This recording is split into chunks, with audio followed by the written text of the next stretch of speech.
see these windows? All of these windows take the shape of the islands. No, our sea is much nicer. Come on. They're smelly there. Come on.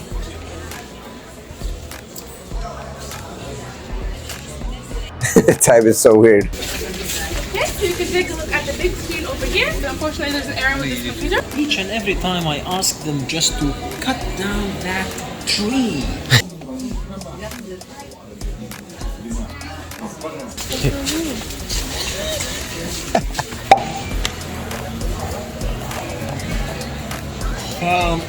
We just came through here. The library was to our right side, the conference center was on the left side, the planetarium was to our 12 o'clock direction. That's the ocean or the Mediterranean Sea. That's the solar disk. You can see the disk here. These are the 1, 2, 3, 4, 5, 6, 7, 8, 9, 10, 11. Actually, interiorly there are like 11 levels. The windows were here made like eyelashes. They are made like eyelashes to minimize the effect of light into the inside of the library. You can see, if you come to my side, please, you can see the engravings around the biblioteca's structure, the mankind languages, mainly from ancient times to modern times as well. Oh wow. I think and this is the artificial lake, which was moved around just to look like the sun is rising out of the sea. The location was deliberately chosen to be in the potential place of the old library and to be very close or just opposite to the campus, the university campus. If we get just there, each and every time I ask them just to cut down that tree. The first tree there, behind that pole on the outside, just behind it, that was the location of the lighthouse of Alexandria. Oh wow.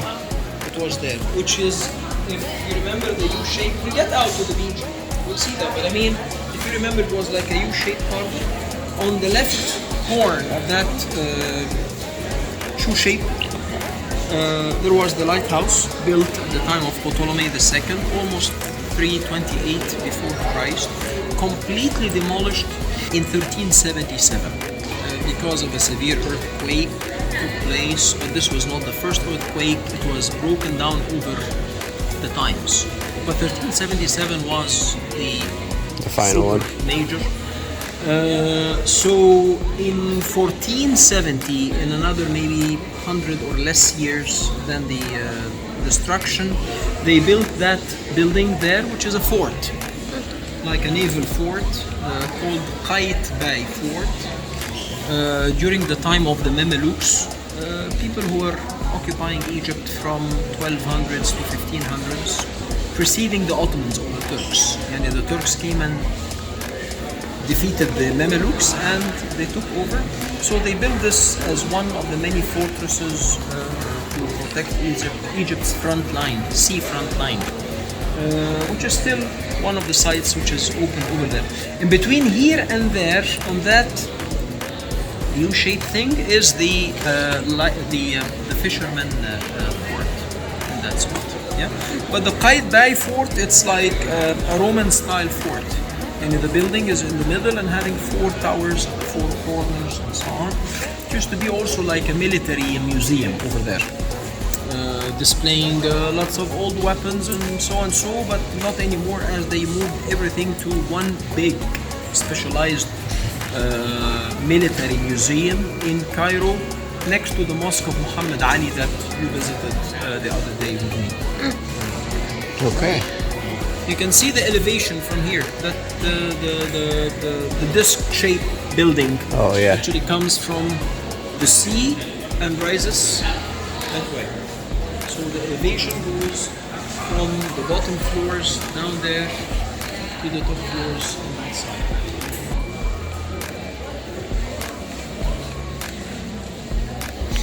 As you can see, it's sound, deep, isolated building completely. I think the guy is going to talk to you about the light isolation system inside of the reading part of the museum, and how many students and scholars does it serve, and how many zillions gigabytes are used for. I mean, it's a big building. Okay. They just celebrated 20 years of the inauguration, because it was inaugurated officially in October 2000.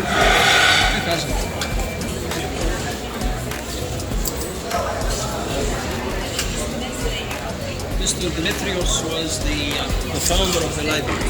Demetrios Valerios, the founder of the library, as a scholar, as a Greek scholar.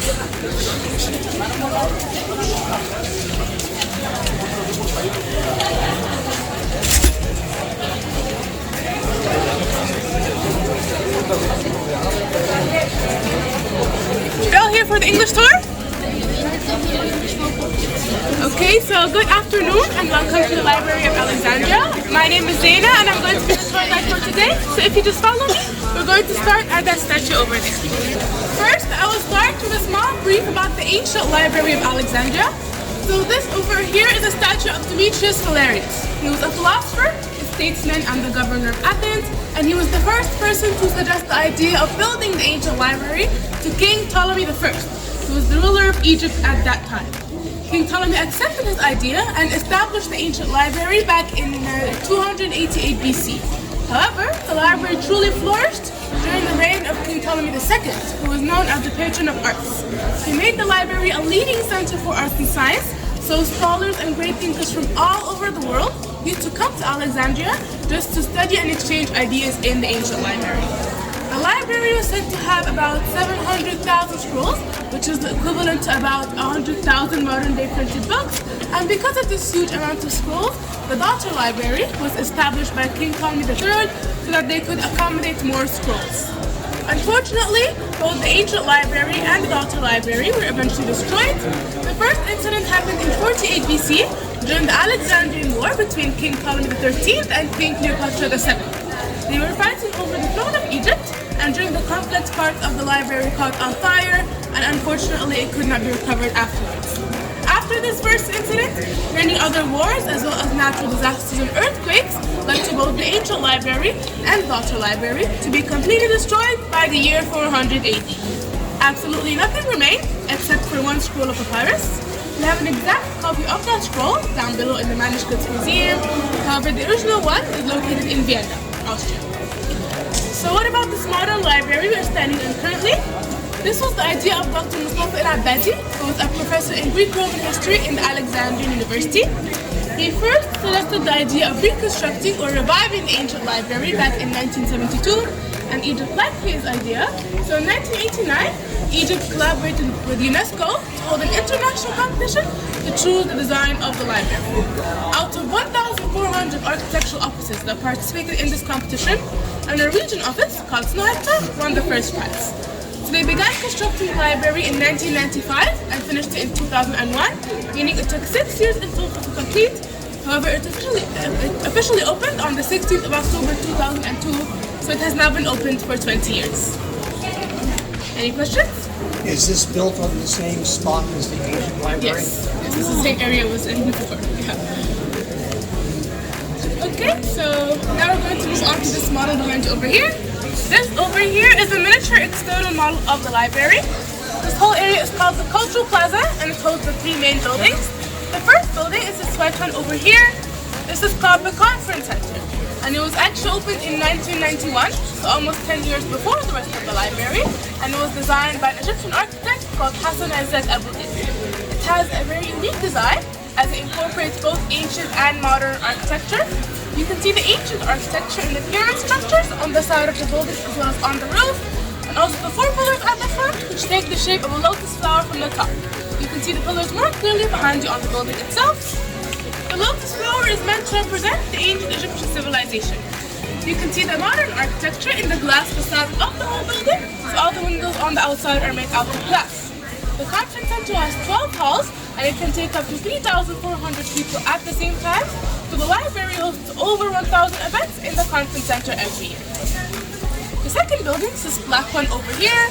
This is called the planetarium, and it's a multi-dimensional cinema that uses a technology called all-time technology to show movies and documentaries about all types of science, such as astronomy. It can take up to 100 spectators, and it is suitable for all ages. Underneath the planetarium, you also find the History of Science Museum, as well as the Alexandria, which is a lab for little children to do science experiments, and it's meant to promote science amongst the youth. The planetarium also takes the shape of a sphere, and this is meant to represent the planet Earth, because the main library building takes the shape of a rising sun from the sea. So it's supposed to be like the Earth orbiting around the sun. So the main building takes the shape of a rising sun from the sea, and this is meant to represent knowledge illuminating the world. And if you look at the outside here, you'll see this outer wall, which you probably also saw while you were coming into the building. This wall is made out of 6,000 granite blocks that were imported all the way from Aswan in southern Egypt. And on it you'll find 4,200 engraved letters from 120 different languages, both ancient and modern languages.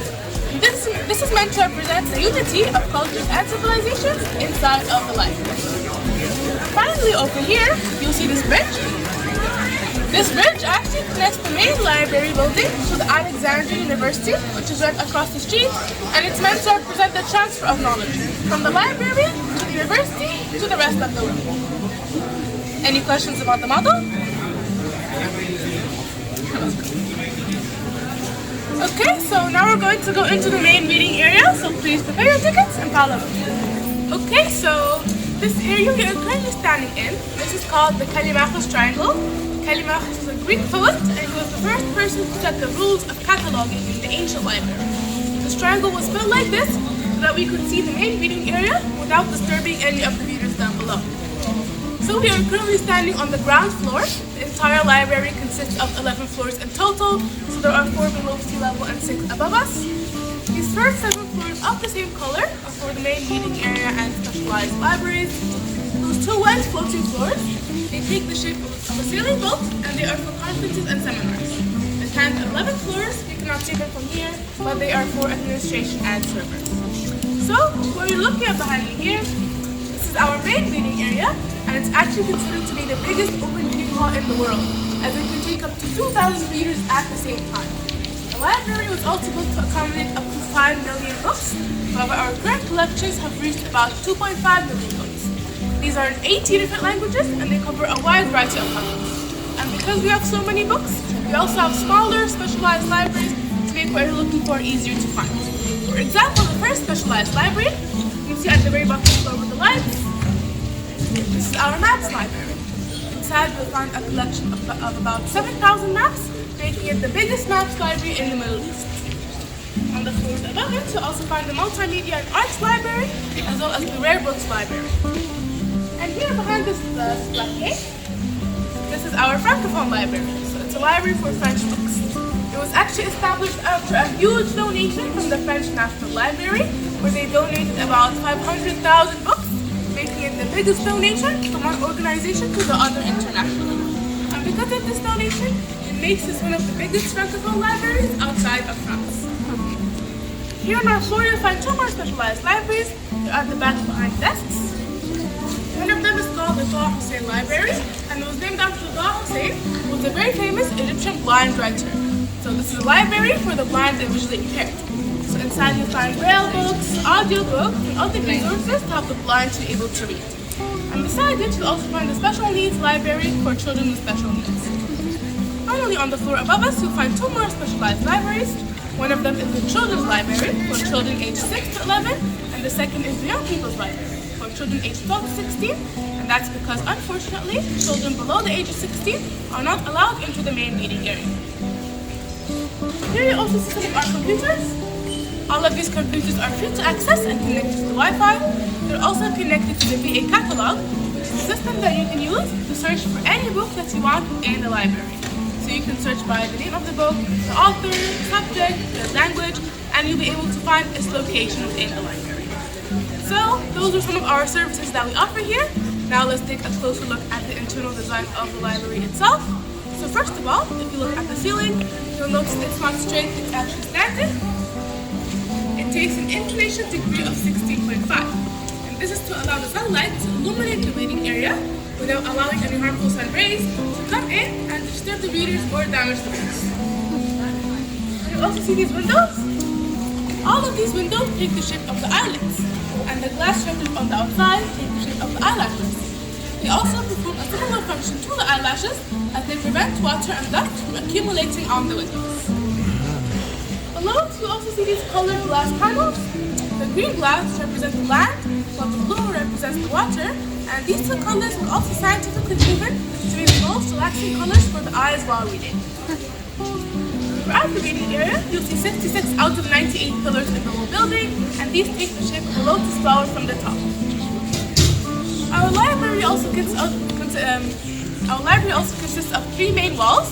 You see the first and biggest wall behind me here. This is made out of concrete, and it has small black rectangular openings.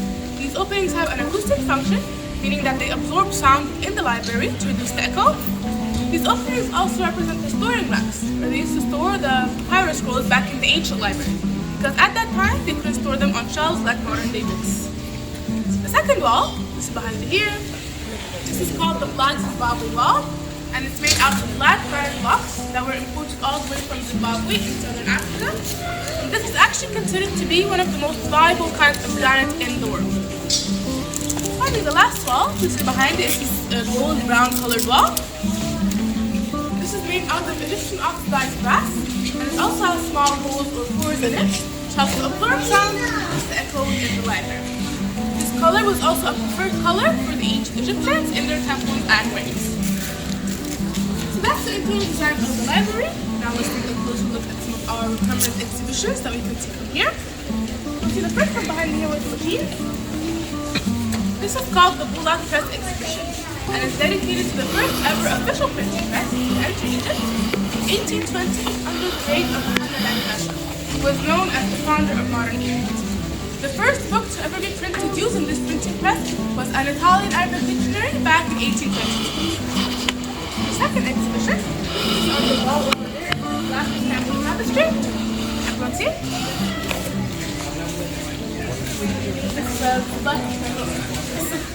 So this is called the Kiswa, or the cover of the Kaaba. If you're not familiar with the Kaaba, it's located in Mecca, Saudi Arabia.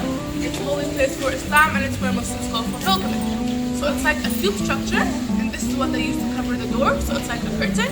It was made in Turkey and it's almost 200 years old, and it was made out of black silk, and the design on it are verses from the Quran, which is the holy book of Islam, embroidered in gold, silver, and colored silk. It was donated to us by an Egyptian businessman, and it's worth about $10 million. Behind it, at the very back over there, you'll see this black box, this chain structure. Everyone see it? This is called the mahmal, or the carrier, and it's actually used to transport the Kiswa from the manufacturing country all the way to Saudi Arabia. And because at that time they didn't have airplanes or cars, they used to transport it on the backs of camels. So it was actually a huge ceremony at the time, and they'd have multiple camels, and it would take several weeks for the camels to actually arrive to Saudi Arabia.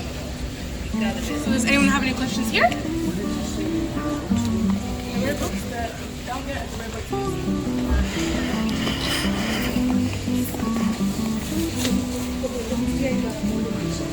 Okay, so now I can give you a few minutes to take pictures, and then we'll continue with our tour.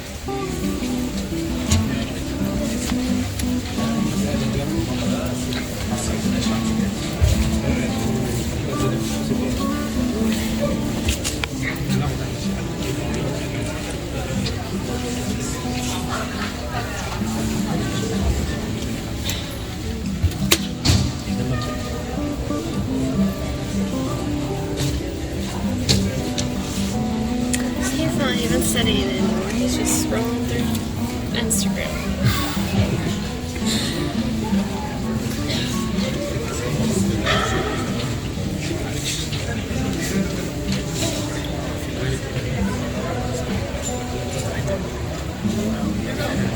It would be so hard to study with all these people here.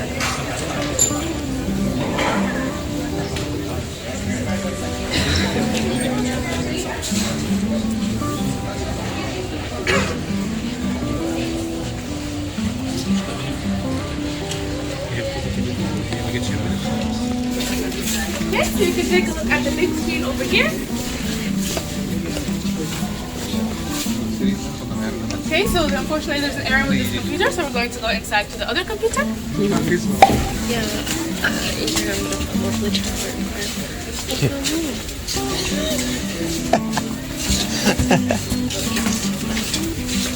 That's crazy.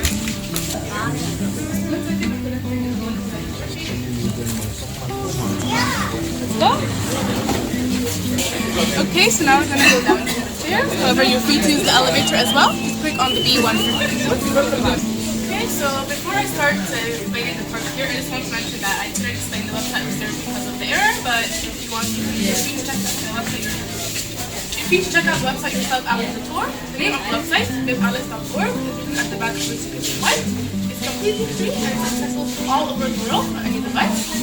So you're free to look through the project and all of the resources we have on our website after our tour, and hopefully it works on your phones. Okay, so we are currently standing on the B1 floor.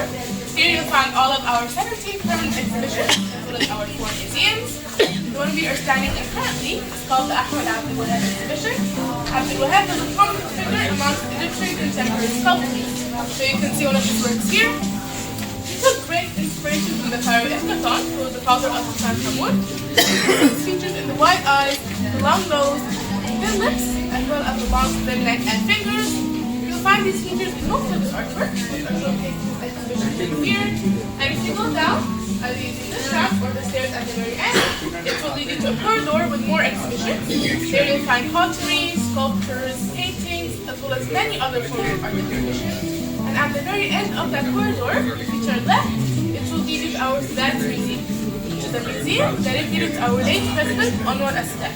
Inside, you'll find some of his personal belongings, as well as awards he got during his lifetime that were donated by his family. Inside, you'll even find the military suit that he was wearing while he got assassinated. He even still has his bloodstains on. In front of the Sedat Museum, you'll find the Culturama, which is a cultural panoramic show about the history of Egypt. So it's like a movie that takes 10 to 15 minutes and you can watch it for free. However, you will need to book it to the same desk that you booked the store so that they know it's coming. Here you also find our antiquity museum. Here. Inside the antiquity museum, you'll find a collection of over 1,300 antiques, dating back all the way to the Pharaonic era until the modern Islamic era, going through the Greco-Roman and Coptic eras. So inside you'll find Duncan antiques, as well as antiques they found while digging for the site of the library itself, and you'll even find some mummies inside. However, to enter the Antiquities Museum, it does require a ticket. You can purchase a ticket booth beside the stairs over here. Any questions? Okay, so now we're going to go inside and take a look at our last museum, as well as some more exhibitions. Let's go. Okay, so here you'll find a collection of 3 more permanent exhibitions, as well as 1 museum. This one behind me here is called the Impressions of Alexandria exhibition. Inside, you'll find a collection of artworks, photographs, and maps made by artists and travelers that visited Alexandria in the past, and it shows their impressions of the city. You'll also be able to see the architectural evolution of Alexandria from the 15th century all the way to the mid-20th century. Inside here, you'll find the World of Shadi Abdus Salam exhibition. Shadi Abdus Salam was a very famous Egyptian director, scriptwriter, costume designer, and filmmaker. So inside you'll find some of his artworks, as well as cinematic works that he participated in, whether for Egyptian films or international films. Some of his most famous works include the original film The Mummy, which won many awards internationally, and he also participated in the movie Cleopatra by Elizabeth Taylor. He designed the royal tent in that movie. So you'll find sketches of all of his designs inside in his exhibition. Finally, over here, this is our Manuscripts Aware Books Museum. Inside, you'll find a collection of about 6,000 manuscripts, including a facsimile of the only existing remnant of the ancient library, which is the Scroll of Papyrus I talked about earlier. However, the original one is in Vienna, unfortunately. You'll also find 2 pieces of the Quswa, or the cover of the Kaaba, similar to the one we saw earlier as well, except you'll be able to see it up close and in more detail. Other than that, you'll find books and manuscripts dating back all the way to the 10th century, such as religious texts, poems, philosophy, and you can find some other famous works, such as the Rosetta Stone, inside in the Manuscripts Museum. Unfortunately, Additionally, the Manuscripts Museum also requires an extra ticket, which you can purchase from the same ticket booth beside the stairs as the Antiquities Museum ticket. However, these are the only two museums that need anything extra. All of these exhibitions, as well as the Sedat Museum, you can enter for free after our tour. So does anyone have any final questions? Okay, then that concludes our tour. I hope you enjoyed it and thank you very much. Thank you.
That's cool.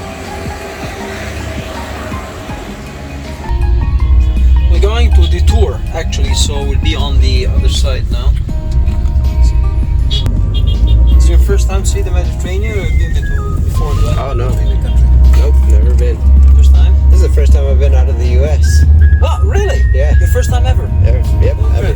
great. First place I've come outside of the US. I've never even been to Mexico. Ah, next door, neighbors. Haven't Never. been to the neighbors. Okay. Nope. All right. That's good. Sarah's been to a couple other places. Yes. Any Mediterranean, Sarah? Yes, I've been to Greece and then of course Italy. No, our sea is much nicer. Come on. They're smelly there. Come on. It was. The water is very smelly, huh? It is. Hoshi. Except for in Greece. So Greece is nice, but Italy, yes, it was very smelly.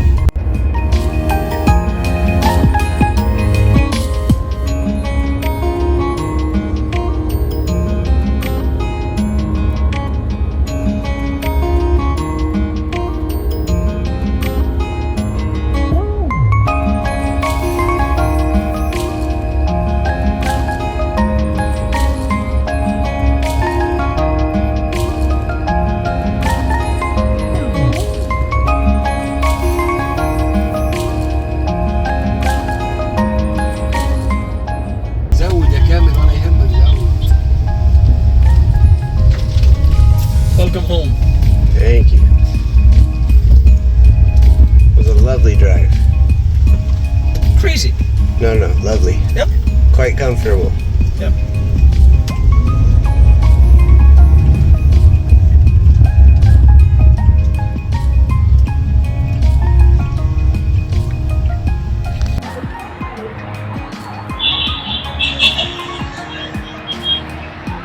Well, hello there, everybody. I know it's been a few days that I haven't spoken to the camera. I've just been so caught up with all the sights and the touring and whatnot. Sarah ended up getting a little stomach bug for a couple days there, so that was a little unexpected and a little rough on her. Poor thing, trying so hard and she champed through it. She got up every day and went to the sites and did her best to get through them, but I felt so bad because it's her dream trip and it was awful for her to have to experience that when she's supposed to be enjoying herself and not having to fight through it. So we did the Nile cruise, which you saw. We did all the temples. Now I'm going to do a final wrap up when we get home and discuss what I enjoyed, what I wasn't thrilled with, the goods, the bads, the uglies, any recommendations I have if you do decide to make this one of your bucket list travels or something like that. But we'll get into that when I get home and actually sit down in front of the camera and have a discussion with you about it. Can you hear the noises of this city? I don't know if you can hear all that, but it's just chaos. Like I said, we've been so busy. I've been caught up seeing the sights and worrying about Sarah, even though she's a soldier, like I said, and she champed through it. We went back to Abu Simbel a second time because the first time we couldn't get into Nefertiti's tomb, and that was a big letdown because it was so busy. But the second time we went back, we pretty much had the place to ourselves. It was fantastic. I'm sure you've seen the footage. Egypt's a very interesting place. There is so much to explore. It's such a big, 24 million people in this city. Today we went to Alexandria, which is a whole nother world compared to down here or even further south, Egypt, Upper Egypt. And it's crazy how you can have so many variances in culture from one part of the country to another. I guess it makes sense. That's kind of like anywhere, but up north, the weather was cool because of the breeze blowing off the Mediterranean Sea. We saw the Alexandria Library. We saw the Pillars of Pompeii, and you've seen it too. Obviously, if I'm posting it on this video, then you saw it too. But yeah, a crazy experience. It's so cool. If you have time, if you have the money, save up, take a trip to Egypt. As I've said before, and I'll say again, the pictures and videos, you can see them a million times online. You can watch them on my channel, you can watch them on other channels, and it doesn't do any justice to what you see in real life, what you feel being in these places, and what just touching those walls that 3,000 years ago were carved out of solid stone and are still there for you to see it. It's just got to do a couple behind the scenes things that most people don't do, and actually filming at all in Egypt up until about 2018 was not even allowed, so this is all new stuff. Now if you watched the pyramids video, I had a little shenanigan at the pyramid. I didn't know you couldn't take microphones into the pyramids area, and apparently that any of these ancient sites, you're not allowed to take microphones because they feel like you may record the audio and sell it as like maybe a transcript or something, make it commercial and make money off of it, and so they don't want people recording audio specifically. So that was a whole debacle, and I kind of got our driver yelled at, and I felt so bad. Peter's amazing, such a nice person, and to see him get yelled at and like actually quiet down like he thought he was in the wrong, it was embarrassing for me, and I felt very, very bad that I got them into that spot. But anyway, this trip has been mind-blowing. It's unreal. That's the best way I can describe it, is unreal. That's enough of me blabbering on for this day. Tomorrow we have Saqqara, Dashur, and Memphis. Not Tennessee, no Elvis. We have the Step Pyramid, the Red Pyramid, and some other ancient archaeological sites. And after we get back to the hotel, we pack up our stuff. We get picked back up here. I mean, that should be late afternoon. We'll get picked back up at around 10 in the evening, shipped off to the airport, because then we jump on the plane and we head home. 2:30 in the morning on Friday, I guess would be Saturday, Friday night. I don't the time is so weird. Okay, so tomorrow's Thursday. Do our day stuff, come back to the hotel, pack up our stuff, get picked up Thursday night. Friday, I guess at 2 a.m. So early Friday morning, we hop on the plane and head back to Paris, and then back to the States, and then back home. We'll be home Friday night at 9 p.m. local time in New Mexico. So I'll film tomorrow, maybe do a closing before we get on the plane, film the plane rides home, and that'll be the day. But for now, I'll leave you with this incredible view that I'm looking at right now, and thank you as always for watching, liking, commenting, subscribing, sharing with your friends, all that good stuff. If you like these videos, let me know. If you don't like these videos, let me know. Check this out though. There we go. We'll see you on the next one. Look at this. Crazy. Look at, there's a plane flying right there. Love it. Love it.